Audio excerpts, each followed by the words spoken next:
Olá, olá! Aqui é o professor Heraldo Pieroni. Estou aqui para apresentar para vocês um vídeo através do PowerPoint. Eu sou professor de História. Eu vou apresentar um vídeo para vocês dedicado aos sétimo anos, correto? Então, nós vamos falar aqui, basicamente, eu vou apresentar para vocês sobre o que nós vamos falar e, basicamente, está aqui, olha. São as altas culturas pré-colombianas, correto? Então, é importante saber onde viviam e como viviam. Por que nós temos que estudar essas culturas? Nós vamos ver o mapa, né? O que elas têm a ver? Por que elas são chamadas pré-colombianas? De onde vem essa ideia de pré-colombianas? E nós vamos, neste vídeo, que eu não quero ser muito longo, fechar em cima do Império Azteca, que nós vamos descobrir aonde que eles ficavam. E também uma grande pergunta: por que aprender sobre as culturas pré-colombianas? Então, nós vamos aqui observar, não é, em história, segundo bimestre, certo? Dentro dos sétimos anos, nós temos um objetivo. E esse objetivo está na unidade temática, que é a invenção do mundo clássico, o contraponto com outras sociedades nos séculos XV e XVI. Bom, vocês vão ver em arte, outras matérias, geografia também, está dentro, inserido no Renascimento. Você vai trabalhar em geografia o indivíduo e seu meio, onde ele vivia praticamente. Em habilidades, é identificar, a partir de documentos visuais escritos, as principais características das sociedades indígenas da América, em especial seus aportes tecnológicos, culturais e sociais. Em outra aula, já trabalhei com eles o Bartolomé de Las Casas e alguns escritos e alguns documentos de época, inclusive mapas e ilustrações de épocas do século XV e XVI, tanto no Brasil como também na América Central. E aqui nós vamos verificar mais os aportes tecnológicos, culturais e sociais nas Américas dentro das culturas o que pré-colombianas. Perfeito? Então aqui, olha, antes da chegada do europeu na América é o foco que nós vamos dar nesse vídeo aula. E aqui nós temos o mapa então das Américas, o que seria então os continentes americanos, mesmo que no século XV e XVI eles não eram desenhados dessa forma, porque eles estavam aprendendo, ou seja, eles estão descobrindo as terras, descobrindo lá as localizações certas, mas aqui é uma visão que nós temos mais atual, porém, contudo, como eu digo sempre, nós temos aqui a região da América do Sul, não é? Aqui apontar com a setinha do mouse. Nós temos aqui os tupis em roxo, né? Dentro do Brasil, a área litorânea da Mata Atlântica, os tupis, os Gs em amarelo e os aruac em verde, correto? Aqui, essa região são os verdes. E aqui nós temos, olha, no norte dos Estados Unidos, os esquimós, que são hoje conhecidos como Nuak, né, tem outro nome, os Sius, os Iroqueses, os Comanches, os Apaches, e vindo da Califórnia, dessa região, por volta de 1300 depois de Cristo, nós vamos ter a construção do Império Azteca dentro do México. Depois nós vamos ver um mapa melhor localizado esse império aqui, que é o Império Azteca.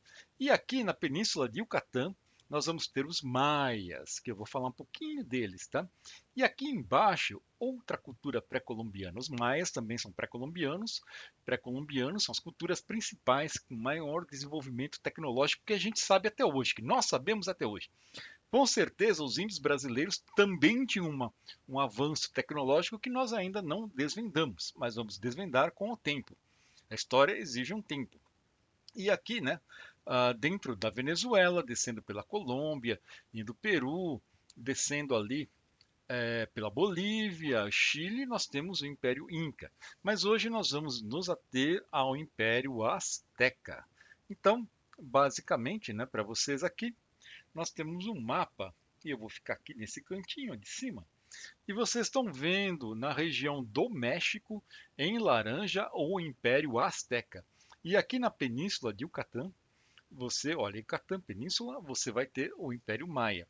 Bom, primeiro, o Império Maia, né, que vocês estão vendo aqui, ele está na península que em 60 milhões de anos atrás caiu aquele famoso meteoro que destruiu os dinossauros e acabou com o período, se não me engano, Cenozoico e vai começar o Paleo. Paleozoico, certo?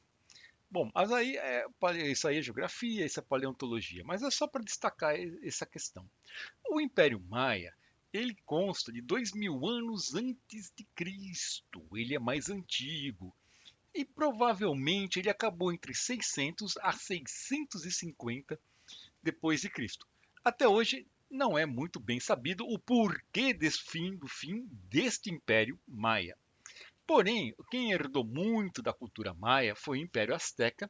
Como eu já falei no outro mapa, eles vieram lá da Califórnia para essa região e por volta de 1300 depois de Cristo, eles vão desenvolvendo o império através de conquistas militares dos povos que viviam nessa região, e esses povos vão formar cidades-estados, e cada cidade-estado, como na Grécia, tem uma autonomia, na Grécia Antiga, claro, tem uma autonomia, e essa autonomia, eles têm um chefe próprio. Porém, contudo, mas como eu sempre digo, você tem o povo dominado pelo Azteca, pagando impostos, tributos ao imperador Azteca, que nós vamos ver na divisão social Azteca como isso acontece, certo? Aqui você tem uma população, né, você vai ter aqui no lago Texcoco a cidade de Tenochtitlan, que é a capital do Império Azteca. Né? Nós vamos ver uma foto, uma ilustração com mais detalhes sobre isso, onde ficava o imperador, certo? No caso, o imperador Azteca, e ele vai ter um nome, esse imperador Azteca, certo?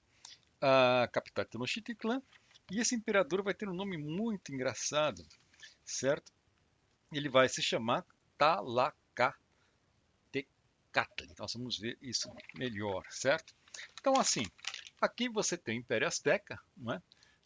Nós vamos ver direitinho por que eles moravam nessa ilha e como esses povos conquistados das cidades-estados pagavam os tributos, não é? Então, você tem aqui a América Central, os maias e os astecas, certo? E aqui nós vamos recorrer, então, ao Império Azteca. Vamos entrar neste império, nesta região do Tenochtitlan, pode falar Tenochtitlan, mas que está na cidade do México, hoje capital do México. Então, o Império Azteca, eu vou vir para cá, e aqui nós vamos ter algumas informações a respeito desse Império Azteca, que tinha cerca de 12 milhões de habitantes, se estendendo por cerca de 300 mil quilômetros quadrados, que a gente viu naquele mapa, e aí você está, quando os espanhóis chegaram naquela região por volta de 1519, né, o Império Azteca estava já no seu auge, no seu apogeu, na sua florência, né, e tinha um governo centralizado. E naquela capital, no Lago Texcoco, você tinha cerca de 300 mil habitantes. Para que você tenha uma ideia, essa área de Tenochtitlan era maior do que a cidade de Sevilha, onde tinha a Casa da Contratação, que fazia os contratos para quem viesse para a América, né, espanhola, conquistar basicamente a América. Então aqui, né, nós vamos agora dar uma olhadinha no que vem depois, certo? Do que vai aparecer para nós, que é basicamente a cidade de Tenochtitlan. Ó, até vou pôr aqui, ó, Tenochtitlan. Ela está no Lago Texcoco. Ó, vamos decorar isso, é bonito. Texcoco, Lago Texcoco, cidade de Tenochtitlan. Pode falar Tenochtitlan? Pode. Ah, mas todo mundo fala Tenochtitlan. Não sei, tá? Bom, então aqui você tem uma cidade, tá? A cidade de Tenochtitlan está bem no centro aqui de uma ilha. E você tem outra cidadezinha aqui, basicamente, mas faz parte de Tenochtitlan. E aqui você tem pontes de madeira ligando a cidade de Tenochtitlan às partes mais continentais, certo? E aqui você tem as chinampas ao redor, são as chinampas, que são ilhas flutuais, ilhas de madeira flutuais onde se plantava. Nós vamos ver uma ilustração melhor dessas chinampas, então não se preocupa muito agora. Então aqui, ó, para você lembrar, o Lago Texcoco, certo? Onde hoje é a cidade do México. E aqui no meio desse lago você tem essa cidade de Tenochtitlan. E aqui, ó, a Sociedade Azteca, então eu vou correr para cá, porque agora vai aparecer a Sociedade Azteca. Então, Então, o Tlatoani é o governante asteca, que é o imperador. Ele é de uma família, mas ele é escolhido pelos sacerdotes.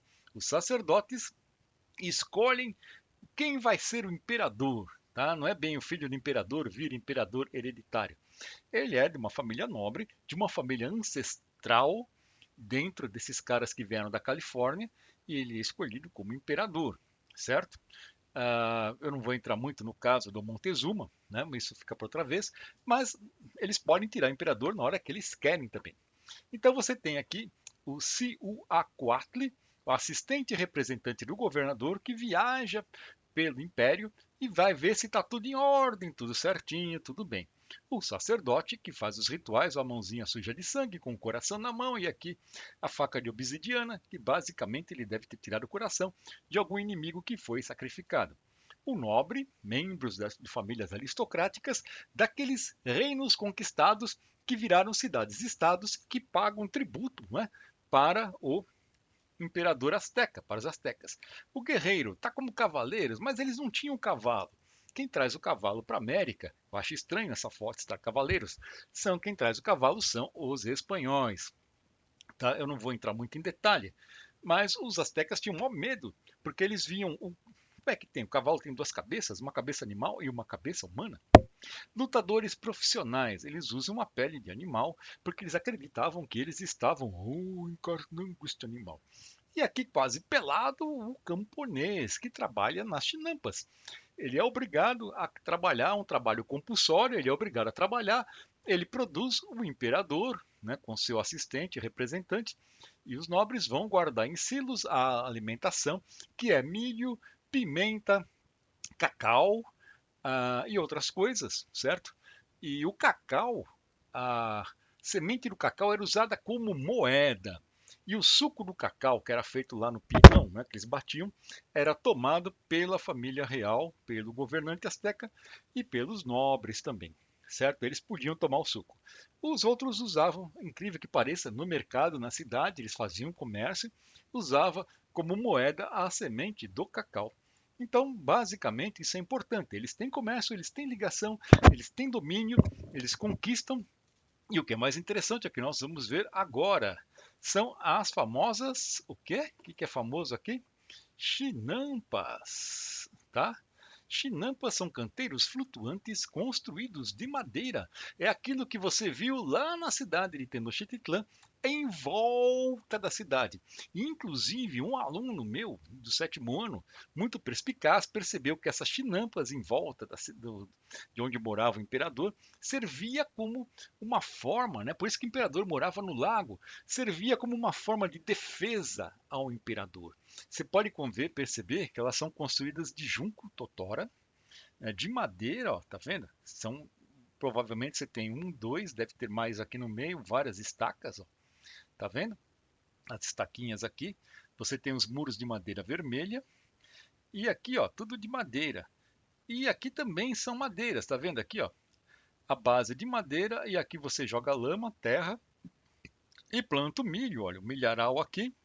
Aqui você tem um chorão, né, as árvores, o milharal e você vai plantando dentro. Tá? Os camponeses plantam. Provavelmente isso aqui talvez não aguente. Você tem estacas também transversais, né? Paralelas aqui transversais, né? Paralelas uma à outra, como aqui elas estão paralelas no verticais e aqui você vai ter no horizontal também. Então, isso é uma tecnologia, como eu falei, que a gente ia ver a sociedade e a tecnologia deles. Isso é uma tecnologia de ponta que deixaram os espanhóis muito espantados com isso. Correto? Então, a gente vai passar para o outro vídeo aqui, que basicamente a gente vai entrar, deixa eu correr daqui que eu estou com medo, da religiosidade. Esse é o Tezcatlipoca. Eles produziam milho, não significa que eles tenham inventado a pipoca. Pode ser que sim, mas Tezcatlipoca não tem nada a ver com a pipoca. Ele é o deus da memória, da noite, correto? Ele é um cara importante, porque ele basicamente vai, de certa forma, ele vai, é o espelho fumegante, ele é o noturno e ele usa uma roupa, um escudo, alguma coisa muito aparata ao deus, olha outro nome difícil, Huitzilopochtli. que é o deus do sol e é guerreiro. Então esse é o da noite e tem o do sol. Então agora nós vamos perceber aqui que esse aqui é um outro deus que vai aparecer o nome aqui embaixo, ó, Xipitoteca. O Xipitoteca, ele é interessante, ele recebe o coração daquelas pessoas que são sacrificadas. E nós vamos agora descobrir quem é sacrificado. Opa, deixa eu correr para cá. Os inimigos presos são sacrificados pelos sacerdotes, e que arrancam o coração e jogam esse corpo para baixo. E as pessoas aqui, eles têm uma religião ligada muito ao sobrenatural. Eles têm que ter um contato direto com esses deuses que representam animais, representam a plantação. Eles têm que agradar esses deuses, porque se eles não agradarem os deuses, eles estão basicamente perdidos. Veja só essa imagem aqui. Ah, é um outro tipo de sacrifício, mas contenha-se aqui. Aqui eles entregam o inimigo para o Deus Sol, que é aquele Deus que tem um nome complicado que chama Huitzilopochtli. Estou lendo aqui porque eu não consigo gravar de memória. Que é o Deus do Sol e o Deus da Guerra. Eles acreditam que você adorando os deuses, sacrificando-se aos deuses, dando os inimigos, esses inimigos vão acompanhar o Sol na sua trajetória e vão conseguir chegar num lugar mais elevado. Mas o maior sacrifício é esse que está acima da minha cabeça, que é o sacrifício do próprio Azteca, do guerreiro Azteca. Se ele é muito bom, se ele é morto em guerra, tá? Se ele deixar ser preso, ele não é um fracassado. Agora, se ele se der ao sacrifício do apedrejamento da pedra, ó, tá vendo? Estão jogando pedra em cima dele. Ele vai morrendo aos poucos. Ele vai chegar no lugar mais alto do céu do panteão, sei lá, Azteca. Olha que interessante, não é? Ele consegue chegar. Se ele morrer em guerra, também chega. Mas se ele se sacrificar, ele também consegue chegar lá. Uma coisa extremamente muito doida, né? Então vamos ver aqui. Esse é o calendário Azteca. Eu quero ver se a gente chega no fim desse vídeo, porque está ficando longo. É o calendário Azteca que tem um pouco da tendência maia. Esse calendário Azteca que está abaixo de mim, ele basicamente tem um ciclo de 52 anos. Uma coisa muito louca, porque justamente quando Hernán Cortés, esse cavaleiro aqui de armadura, encontra-se com Montezuma no famoso dia que nós vamos ver agora, vou para baixo, no dia 18 de novembro de 1519, completava-se um ciclo de 52 anos. Então, quando ele vem lá do leste, do sol nascente, dentro das profecias astecas, dos sacerdotes, dentro da que eles faziam corte nos animais para ler as entranhas lá, isso estava que viria pessoas do leste queriam trazer um novo ciclo para a sociedade asteca. E veio esse homem que em 1521 acabou completamente com o Império Azteca, certo? Então, aqui, olha, agora nós vamos encerrar esse vídeo, né, antes de 20 minutos, infelizmente ficou um pouco longo. Então, Aztecas, correto? Sites e vídeos, eu recomendo, além do meu site heraldopironi.com, que vocês entrem na Wikipédia, que apesar de tudo ela tem muitas boas informações, e você tem dois links da Wikipédia, Sacrifícios Humanos e sobre Chinampa, saber muito bem o que é a Chinampa, que é o modo de plantio tecnológico deles. A gente viu a sociedade, lá a forma social deles se dividirem, nós vimos a importância da religião e do sacrifício, a forma política do poder centralizado teocrático, certo? Porque esse Deus, ele representa esse rei, ele não é que nem o faraó, um deus na terra, mas ele está em contato direto com os deuses. Então, tudo está centralizado nele, no rei.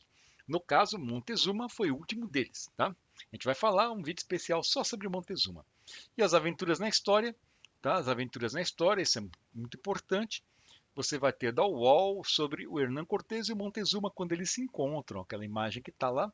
Canais YouTube, eu recomendo Pré-Colombianos, resumo desenhado, muito bom, que fala das três culturas. Fala dos astecas, dos maias e dos incas, e as três civilizações pré-colombianas, que também é muito bom, tá? Então, eu encerro aqui. Eu espero que vocês curtam esse vídeo. Uma videoaula vai ter quase 20 minutos, mas valeu e muito obrigado por tudo.